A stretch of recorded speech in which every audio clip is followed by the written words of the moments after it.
everyone, Tina Service here with Lead Titan, and in this video I'm going to show you how to send your booked quote data over to GoHighLevel or Lead Titan. This video is just going to go over the actual Zapier connection between Made Central and GoHighLevel.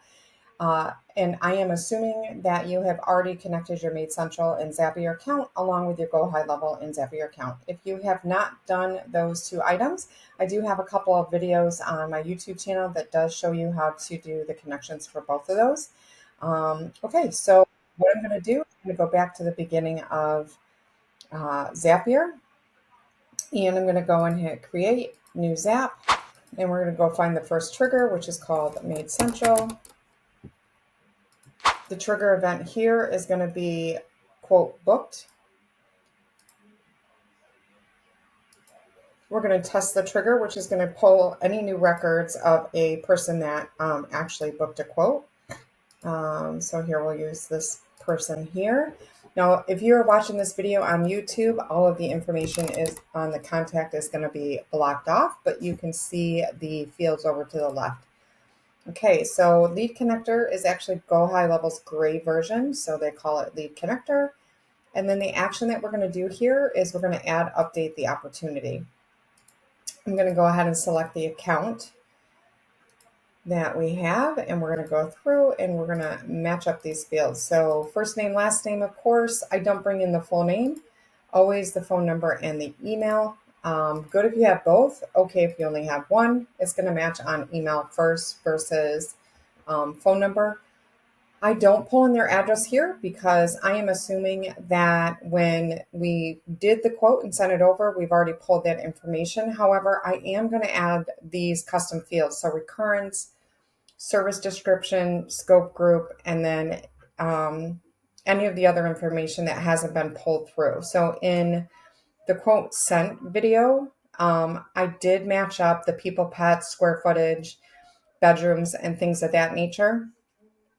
So I don't need to zap that over again. You're just going to pay more money for that, unless something changed, obviously. But what I would suggest is making sure that your custom fields match this here. It just makes it easier for identification purposes. At least that's been my experience. So with that being said, I actually haven't changed the custom fields inside of my own Made for Time account. So it's a little bit of a guessing game of where I got to go and find this information.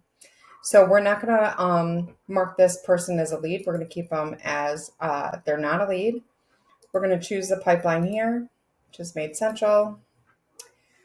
And then we are going to do clean and booked. And then we are going to go find all those other fields that I had just talked about. So I do put in here the date quote sent. So this one's a little bit different because this is actually the booked one. But I'll show you how I end up getting this other data in here and the reason why I use it in another video. So let me go see if I can find scope. I'm going to go type in frequency. You can see I have two frequencies in here. So frequency comes over as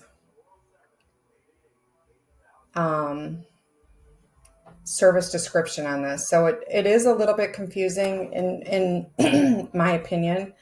The recurrence is one time, so they're definitely getting a one-time job, which I would say is like the scope of work. And then the frequency is going to be single. So now I'm going to go see if I can find scope of work. Scope group is going to actually be this here, residential cleaning. So let me see if I can find recurrence. Doesn't look like I have that in there. Now that's definitely up to you if you want to add that. It almost feels like the recurrence and the service description can be the same thing. So like if recurrence is weekly or bi-weekly, then your frequency is going to say weekly or bi-weekly as well. So I wouldn't bring that in. It's not going to bring in any pricing for you. But I'm going to show you another video that's going to, let me just go find those fields because I want to talk to them for a second.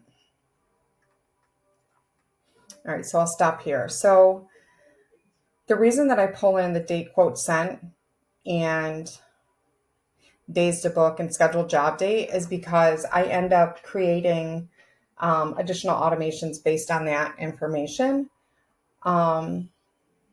So we do a welcome email to our clients that like basically gives them a countdown of like when their cleaning date is coming up, and we just kind of keep them excited, especially if it was a few days out or a few weeks out. Typically what happens is when people sign up for service, they want to get their service completed right away. So if you have a fairly full schedule and you want to keep your people engaged, your clients engaged, and not have them cancel, then you want to send out messages that kind of do a countdown for them to look forward to their first day of service. Okay, so in here, we're going to go add this, if I didn't already do it, to the pipeline, which I believe I did. Yes, I did. Okay, we're going to go ahead and hit continue. When we're done here, you're going to test the step. Once that's completed and everything is good to go, you're going to hit publish. Now, I'm not going to hit publish here because I've already had this published in another Zapier, but I am going to go over and double check and make sure that it did go through. So the cleaning was booked. Okay, so let's see if I have a different.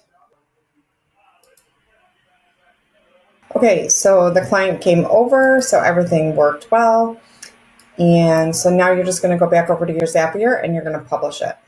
Okay, hope this video was helpful.